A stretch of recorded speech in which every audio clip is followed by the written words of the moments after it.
So there's talk once more of the reclusive Kate Bush coming out of retirement to make some new music that will be a first since 50 Words for Snow in 2011.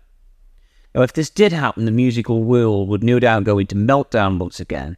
But what of her albums already out there?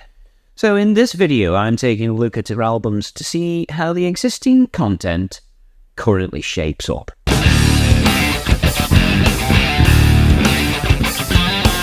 Now, David Gilmour recently mentioned that he has been gently encouraging Kate to perform live once again.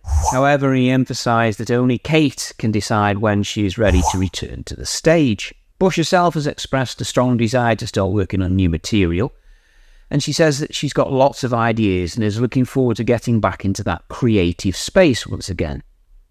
Now, this all bodes well for the future, but what of the past? Let's take a look at her worst to first based on Spotify streams to date. So, to clarify, these numbers don't necessarily reflect the quality or popularity over the years, but they do give us a window into how each album resonates with modern listeners. Starting off our list at number 10 is Director's Cut, with 8.8 million streams. Now, this one's a little bit unique, but it's more of a reimagining than a typical album.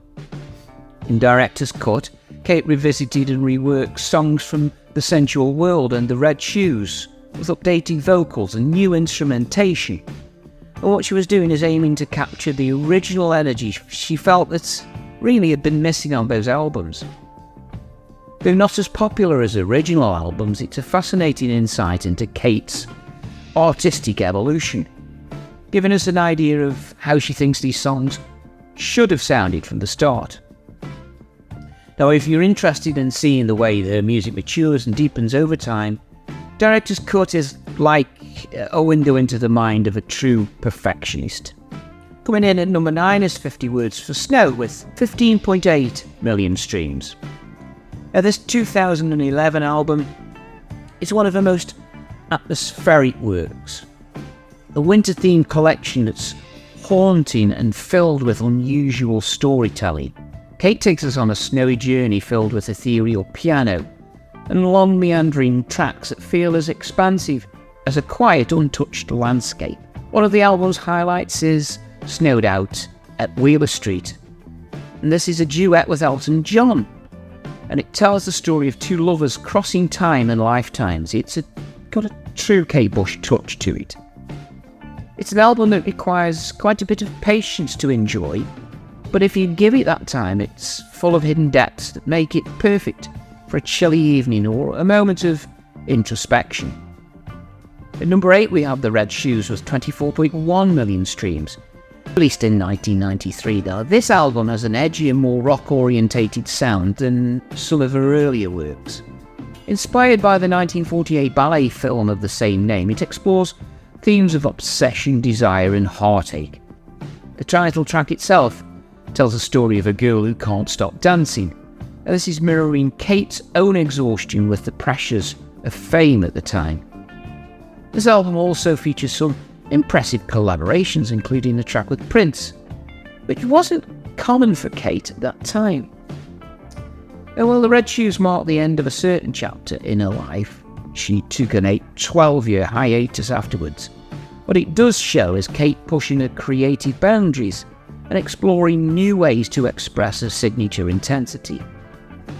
At number 7 we have Lionheart with 25.9 million streams. This was Kate's sophomore album, released just 9 months after The Kick Inside, and it's filled with her early experimentation and exploration as a young artist. She has mentioned that the quick turnaround didn't give her much time to develop the songs on this second album as much as she would have liked, and you can sense her yearning for more creative freedom. Even so, Lionheart has its highlights, including Symphony in Blue, which offers early hints of her poetic depths. And despite her satisfaction, the album showcases a charming blend of whimsy and dramatic flair that fans appreciate. In hindsight, it serves as a stepping stone towards the more complex, iconic works that followed. At number 6, we find Ariel with 32.1 million streams. Released in 2005, after that 12-year hiatus that we were talking about, Ariel is a double album that showcases Kate's growth as an artist and also as a person. It's contemplative, reflecting a fascination with nature and the simple joys of life. The second half of the album, titled A Sky of Honey, is dedicated entirely to rhythms of a single day, including themes of birdsong and light. I simply love that section, I really do. There's a unique standout, and this one is called Mrs. Bartolozzi. It's a song about a washing machine, believe it or not, that somehow becomes a meditation of memory and loss. Only Kate could take such a mundane object and transform it into something almost mystical. Whilst this track is one that I can pass on, the album overall feels like an intimate look at her mind, inviting listeners into her daydreams. Now we're halfway through this countdown, and at number 5 we have The Dreaming, that has 43.2 million streams. Now this album is Kate's most experimental work and has often been called the mad scientist of her discography. I like that expression. She produced the album herself, which was groundbreaking in the 80s, especially for a female artist. How times have changed. The Dreaming is packed with unconventional sounds and world influences, from the Australian didgeridoo to time signatures and vocal effects that twist and warp her voice. Kate even imitated a donkey's braying, "Get out of my house," just to express the feelings of rejection. Now, while some fans and critics initially found it a bit bewildering, others regard it as a masterpiece, and I'm in that second category. It's an album that doesn't try to be accessible and instead challenges listeners, which is exactly what makes it so remarkable. At number 4, we have The Sensual World with 93.6 million streams. Released in 1989, this album captures a more romantic, a more mature side of Kate, and she explores human connections and sensuality. Originally, she wanted to use direct passages from James Joyce's Ulysses for the title track, but had to rewrite the lyrics when the Joyce estate declined permission to use his words. What she did create instead was uniquely her own, evoking that intimate, earthy feeling. The album features songs like This Woman's Work, which would later become one of her most iconic tracks, reflecting your ability to capture life's complexities. This is an album that invites listeners to engage deeply with their emotions, wrapped in lush, textured sounds that bring Kate's vision to life, and is a personal favourite of mine, make no mistake. Now then, let's get into this top 3, with The Kick Inside, which has earned an impressive 303 million streams. Now this was a debut album released when she was only 19, yet it introduced the world to her mature, confident vocals. Featuring Wuthering Heights, the song that skyrocketed her to fame after her appearance on Top of the Pops. This album is full of powerful stories and imagery. It's fascinating that Kate wrote The Man with a Child in His Eyes when she was only 13, showcasing a lyrical maturity that's rare really at any age. The debut is raw and intense, and you can feel a theatrical flair even here. From this album on, Kate would challenge norms and push artistic boundaries, creating an undeniable impact on music. At number 2, we have Never Forever with 333.9 million streams. This album marked a major turning point, making her the first British female solo artist to top the UK album charts. Can you believe that? Here Kate started blending fantasy with darker themes, capturing everything from nuclear disaster to dreamlike visions.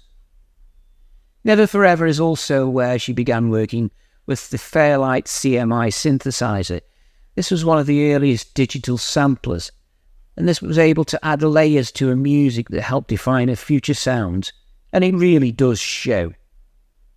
The album's complexity and bold approach set the stage for a highly experimental direction she would take in later works. It's an album that dares listeners to explore the unknown along with it. I have to be honest here that this will always be my favourite album of hers.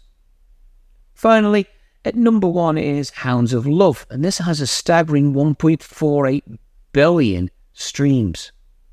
This album is considered a magnum opus and has redefined her career, especially recently after Stranger Things reintroduced Running Up That Hill to new generations over this last couple of years in that beautiful Netflix TV series.